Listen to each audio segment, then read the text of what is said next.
नमस्कार विद्यार्थियों। आज हम पढ़ रहे हैं कादम्बरी। और कादम्बरी में जो आप पढ़ रहे हैं विद्यार्थियों, आज कादम्बरी में आप पढ़ेंगे जब प्रतिहारी राजा शूद्रक के पास आ जाती है। और प्रतिहारी जब राजा शूद्रक के पास आ जाती है तो क्या होता है कि वह यह बताती है कि द्वार पर एक चांडाल कन्या आई हुई है। और द्वार पर जो चांडाल कन्या आई हुई है वह चांडाल कन्या हाथ में एक तोता लेकर के आई है। क्या कहता है कि एक चांडाल कन्या आई है और उसके हाथ में क्या है, एक तोता है। ये बताती है कौन? जो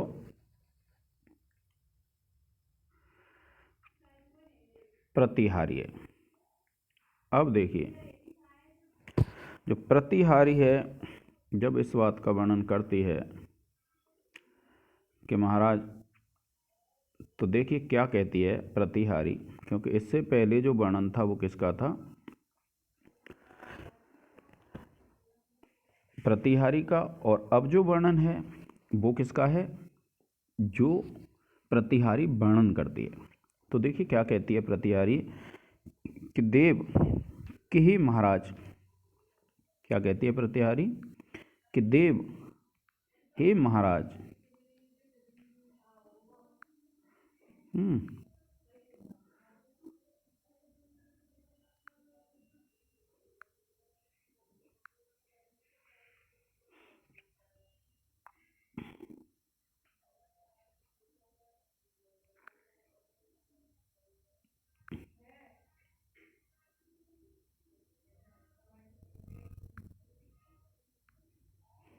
अब देखिए क्या कहती है,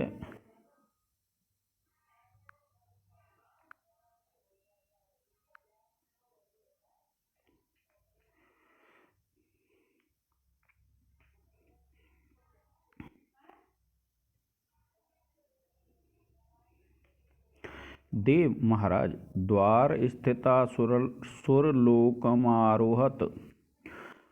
आरोहतस्त्रिशंकोरिव कुपित शतमख हुंकार निपातिता राजलक्ष्मी दक्षिणा पथादागता चांडाल कन्यका पंजरस्थम सुखम आदाय देवम विज्ञापयति।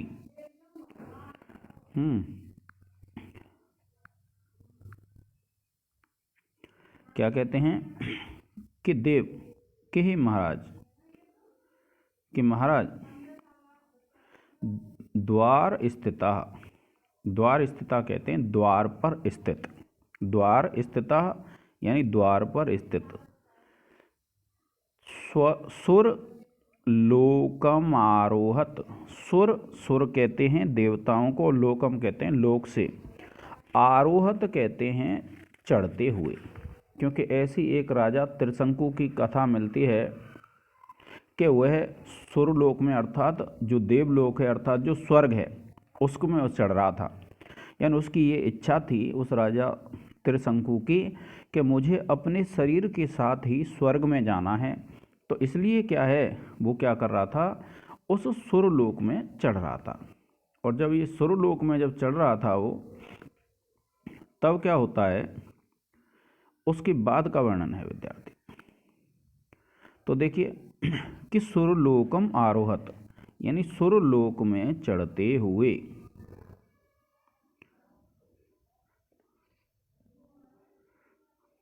तो क्या कहा? सुरलोकम आरोहत यानी सुरलोक में चढ़ते हुए त्रिशंकोरेव, त्रिशंकु के समान।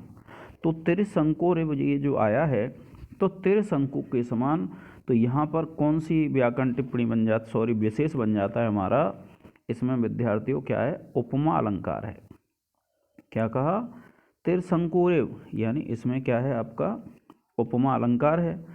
तो अब इसके बाद क्या है देखिए क्या कहते हैं वे कि त्रिशंकुरेव। अब इसके जब आगे चलेंगे तो फिर क्या कहते हैं, शतमख कुपित, कुपित कहते हैं जो क्रोधित हो गया था। और शतमख कहते हैं विद्यार्थियों, सत कहते हैं 100, मख कहते हैं यज्ञ करने वाला, अर्थात सतक्रतु भी कहते हैं इसको। क्या कहते हैं इसको? दूसरा नाम इसका क्या है? इसका दूसरा नाम है सतक्रतु। सतक्रतु किसको बोलते हैं? जिसने 100 यज्ञ किए हों, तो ऐसा होता है सतक्रतु, अर्थात 100 यज्ञ करने वाला। और ये शब्द किसके लिए आता है विद्यार्थियों? इंद्र के लिए आता है, कि जो इंद्र है वो। और हुंकार, हुंकार कहते हैं उसकी हुंकार से।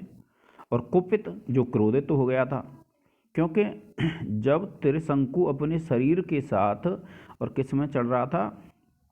उसमें चढ़ रहा था स्वर्ग में, तो जो कुपित सतमख हुंकार, यानी जो सतमख है, जो इंद्र है, वह क्या अत्यंत क्रोधित हो गया।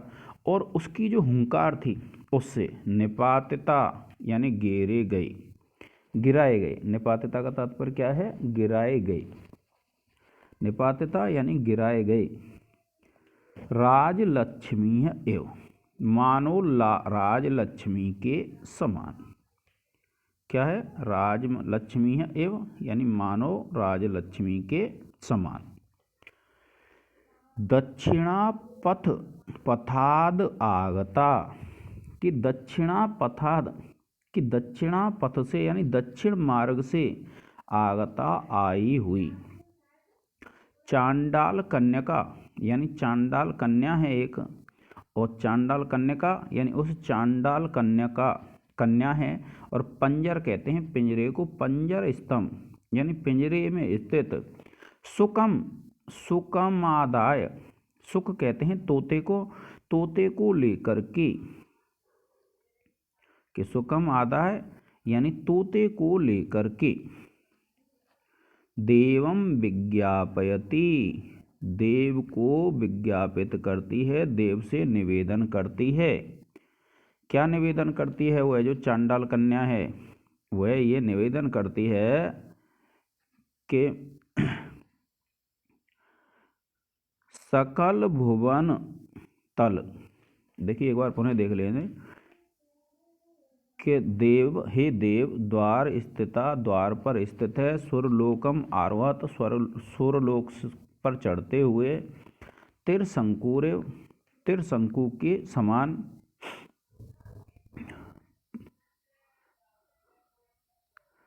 त्रिशंकुरेव यानी त्रिशंकु के समान।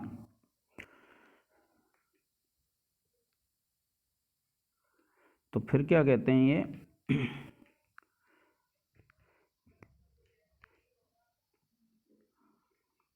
कुपित सतमख निपातिता राजलक्ष्मी, जैसे क्रोधित हुए इंद्र के द्वारा घेरी गई राजलक्ष्मी के समान। तो यहाँ राजलक्ष्मी में क्या लग जाएगा? उत्प्रेक्षा अलंकार है। दक्षिणा पथादागता, कि जो दक्षिण पथ से आई हुई है। चांडाल कन्या, जो चांडाल कन्या है। और पंजर स्तंभ सुखम आदाय, पंजर स्तंभ सुखम आदाय यानी पिंजरे में स्थित एक तोते को लेकर के। देवम विज्ञापयति, महाराज से निवेदन करती है कि सकल भुवन तल, कि संपूर्ण भुवन तल में सर्वरत्नानाम, कि जो सभी रत्न होते हैं। उदधि इव एक भाजनम देव, कि उदधि रिव, कि उदधि कहते हैं समुद्र को। तो जिस प्रकार से समुद्र होता है उसके समान ही एकमात्र देव ही ऐसे हैं, यानी जो शूद्रक हैं वही एक ऐसे हैं जो संपूर्ण रत्नों का जो आश्रय होता है समुद्र होता है। उसी प्रकार से जो देव हैं वही क्या है? संपूर्ण रत्नों को धारण करने वाले हैं, अर्थात संपूर्ण पृथ्वी तल के रत्नों के समुद्र के समान एकमात्र पात्र हैं। और फिर क्या है? बेहंगम, बेहंग कहते हैं पक्षी को। बेहंगमश्च अयम आश्चर्यभूतो, बेहंग, बेहंग कहते हैं पक्षी को। और बेहंगमश्च अयम, कि यह जो पक्षी है आश्चर्यभूतो, यह बड़ा आश्चर्यभूत है, यानी बड़ा आश्चर्य वाला है। निखिल भुवन तल रत्नम इति, और संपूर्ण भुवनों के तल के रत्न के समान। कृत्वा देवपाद मूलम, कृत्वा करके, देवपाद मूलम देवता यानी जो राजा शूद्रक है उसके पैरों में नमस्कार करके, एनम आदाय इसको लेकर के, आगता अहम इच्छामि आकर के मैं ये इच्छा करती हूँ, देव दर्शन सुखम अनुभवितुम देव दर्शन के सुख को अनुभव करने की इच्छा करती हूँ।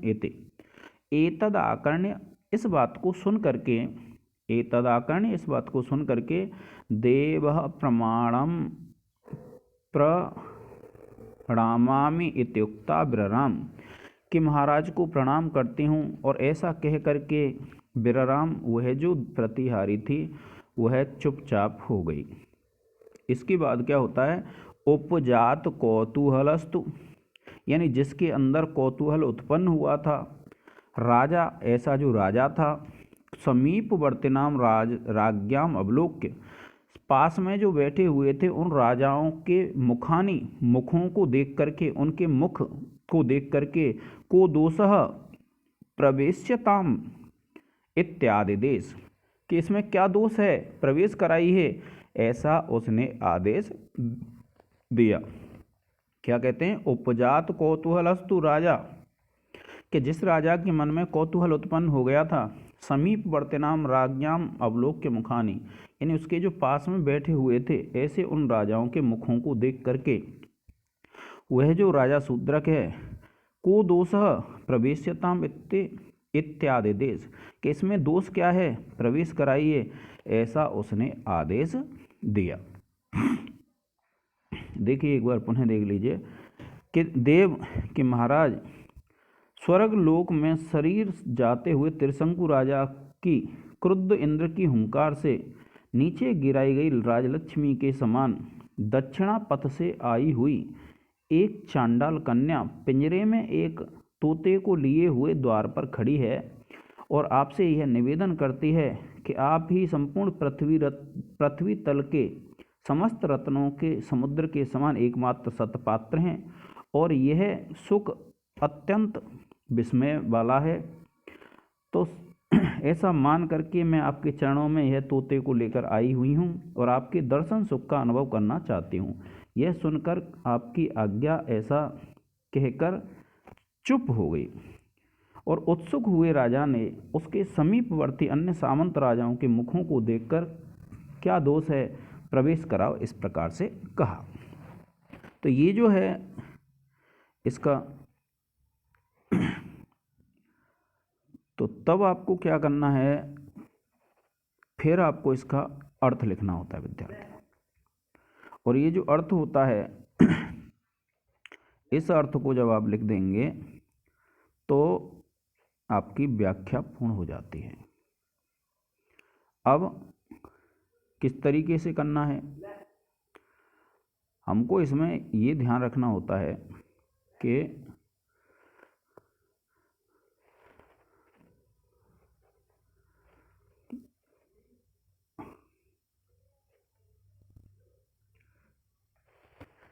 जो अनुवाद हम लिखने वाले हैं उस अनुवाद को आपको क्या करना है,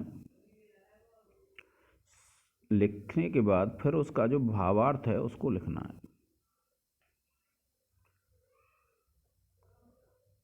ये है। और जब आप भावार्थ लिख देंगे तो भावार्थ जब आप लिख देते हैं तो उसके बाद जैसे ये देख सकते हैं आप यहाँ पर कि ये इसका अनुवाद है। और ये जब अनुवाद आप लिख देंगे तो ये जो अनुवाद है इसके बाद आप पैराग्राफ बता लेंगे और आप लिख देंगे भावार्थ। अब उसके बाद जब आप आगे चलते हैं विद्यार्थियों, तब क्या होता है कि इसमें जो व्याकरण टिप्पणी है, विशेष की टिप्पणी है, उसको कैसे लिखेंगे आप कि एक तो दिया है त्रसंकु है, तो त्रयः संकवः यस्य, ये हो जाएगा। इसके बाद जो लक्ष्मी है उसके बारे में कहा है तो उपमा अलंकार हो जाएगा। और ये जो उपमा अलंकार है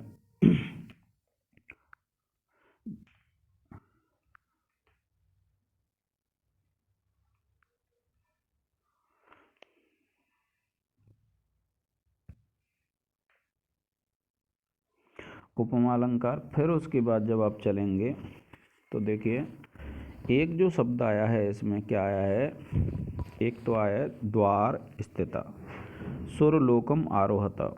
त्रिशंकोरिव जो आया, त्रिशंकोरिव में हो जाएगी, उपमा अलंकार है। फिर उसके बाद राजलक्ष्मी, मानो राजलक्ष्मी हो, इसमें आपका जो व्याकरण टिप्पणी है वह कौन सी हो जाएगी, राजलक्ष्मी वाले में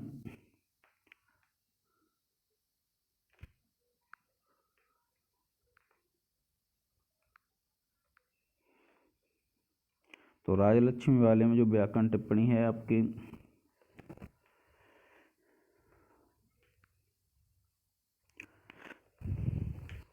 फिर देखिए चांडाल कन्याकाम पंजर स्तंभ सुखम आदाय, आदाय है तो आ दा और ल्यप प्रत्यय है। विज्ञापयति ये आपकी व्याकरण टिप्पणी हो जाएगी। फिर उसके बाद देखिए आप लिखते हैं एक भाजनम है, रत्नम है, आकर्ण है, तो आकर्ण में जब आप लिखेंगे तो आ उपसर्ग हो जाए, कर्ण धातु तो प्रत्यय है। विराम है तो बी उपसर्ग है, रम धातु है, लिट लकार प्रथम पुरुष एक वचन हो जाएगा, और ओ द धी रिम में उपमा अलंकार हो जाएगा। कौन सा, देखिए एक तो क्या है, एक शब्द आया ये राजलक्ष्मी, तो ये जो राजलक्ष्मी आया है इसमें क्या है, जब आप देखते हैं, देखिए एक बार पुनः देखते हैं हम, ये है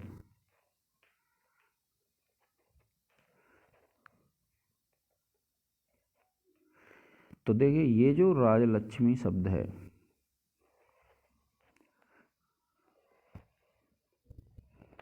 तो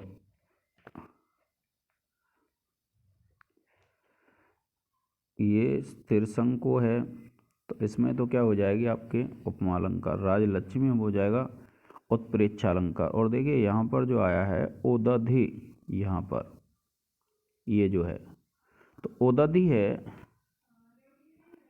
तो ये ओदधि में जो है आपका उपमा अलंकार हो जाएगा। और फिर उसके बाद देखिए जैसे ये है विराम है तो वी उपसर्ग, रम धातु, लिट लकार प्रथम पुरुष एक वचन। इसी प्रकार से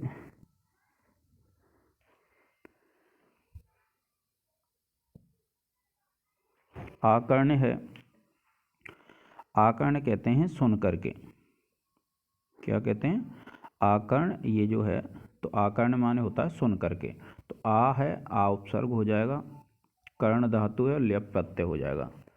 तो इस तरीके से आपको ये कर देना है। फिर उसके बाद क्या है कि इत्युक्ता है, तो इति प्लस उक्त्वा, वद धातु त्वा प्रत्यय है।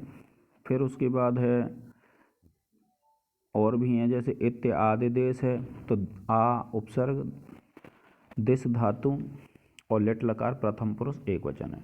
इस प्रकार से क्या विद्यार्थियों इसकी जो व्याकरण टिप्पणी है वो हो जाएंगी, और व्याकरण टिप्पणी जब हो जाएंगी तब आपको क्या करना है, आपकी जो व्याख्या है वो पूर्ण हो जाती है। तो ठीक है विद्यार्थियों, आज के इस लेक्चर में इतना ही। जय हिंद, जय भारत।